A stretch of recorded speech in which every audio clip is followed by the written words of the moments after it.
hidupnya punya tujuan, dia akan mudah menemukan makna dari perilaku yang dia lakukan. Jadi upaya yang dilakukan itu akan terasa bermakna karena kita punya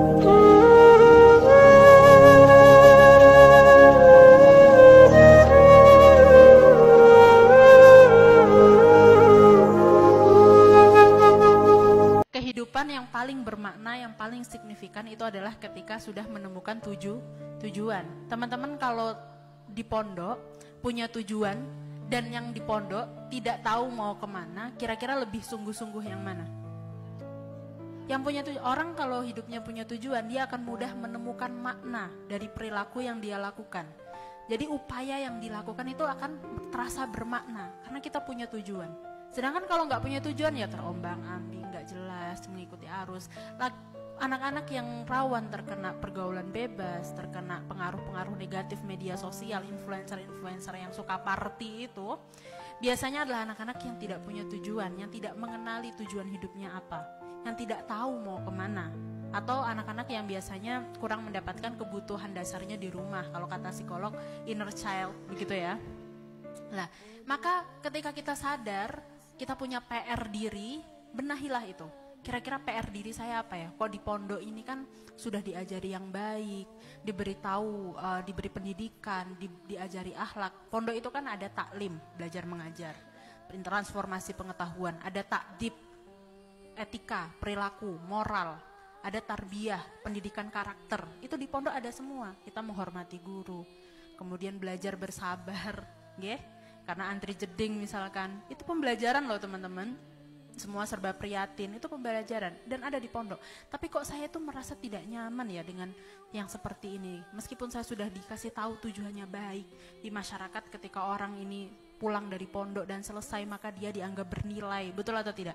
Tapi kok saya tidak nyaman, berarti ada PR diri di situ yang harus teman-teman cari. Kira-kira apa yang membuat saya ini tidak nyaman? Kira-kira apa yang membuat saya ini tidak tahu mau kemana? Maka penting teman-teman untuk muhasabah. Kalau bahasa psikologinya self-awareness, orang-orang itu harus punya kesadaran diri, memahami apa kebutuhan kita, lalu mencoba untuk memenuhi kebutuhan itu dengan cara yang paling sehat. Contohnya apa? Seperti begini, ketika seorang anak ini tidak mendapatkan kasih sayang di dalam rumahnya, maka dia akan mencari kasih sayang kepada anak tetangga. Jadi ketika perempuan itu terbiasa diabaikan, seorang perempuan terbiasa diabaikan di rumahnya, tidak mendapat tangki kasih sayangnya tidak penuh, maka kata-kata udah makan belum dek gitu, itu akan mudah membuatnya meleot, ya atau tidak? Karena apa yang dia butuhkan tidak dapat di dalam rumahnya, maka dia itu akan mencari di luar rumahnya. Lah, ketika dia paham, oh saya tidak mendapatkan kasih sayang di dalam rumah saya, sehingga saya butuh perhatian nih. Lalu di mana saya bisa menyalurkan kebutuhan saya ini? Carilah orang-orang yang sehat, carilah orang-orang yang tidak menjerumuskan, yaitu para guru atau kakak kelas atau sahabat, kan bisa ya? Sehingga tidak perlu mencari kebutuhan itu pada hal-hal yang bisa merugikan kita nantinya, membuat kita merasa nyaman dengan perhatian lawan jenis, padahal tadi tidak ada tujuan.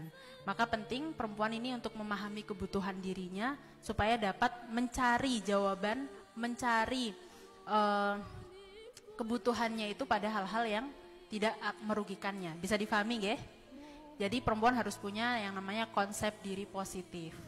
Dia harus punya batasan yang jelas, dia harus tahu tujuannya mau kemana, dia punya yang namanya konsep diri positif. Perempuan yang seperti itu adalah perempuan yang punya signifikansi hidup yang baik. Dia tahu tujuannya, jadi bukan hanya mondok, sekolah, lulus, tapi dia betul-betul menghidupi apa yang dia lakukan. Dia betul-betul menikmati, dia betul-betul hadir dalam setiap harinya.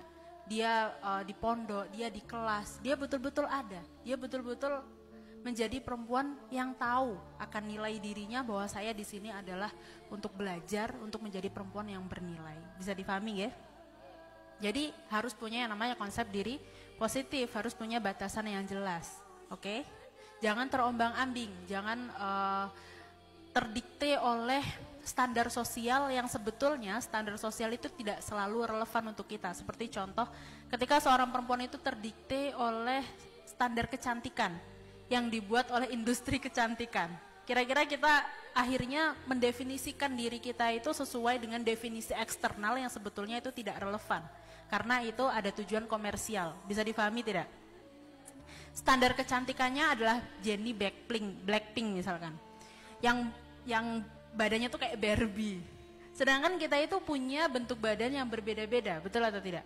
Warna kulit yang berbeda-beda, dan cantik itu relatif. Menurut Mas Rifkil, saya ini yang paling cantik loh. Karena relatif, tapi belum tentu menurut orang lain. Jadi standar kecantikan itu sebetulnya dibuat oleh industri kecantikan. Jadi jangan mau didikte oleh hal-hal di luar diri kita. Maknai kecantikan itu sendiri. Temukan makna cantik itu sendiri. Supaya kita tetap memiliki yang namanya konsep diri positif. Tidak terombang-ambing oleh hal-hal yang ada di luar diri kita. Tapi cukup memiliki prinsip, cukup memiliki konsep diri yang baik untuk menggapai tujuan-tujuan yang bermanfaat dalam hidup. Udah ya, Niku sebagai seorang perempuan tadi harus punya apa? Konsep diri positif, harus punya batasan yang jelas. Batasannya itu bukan untuk mengekang, tapi untuk kemaslahatan diri kita sendiri, untuk penjagaan.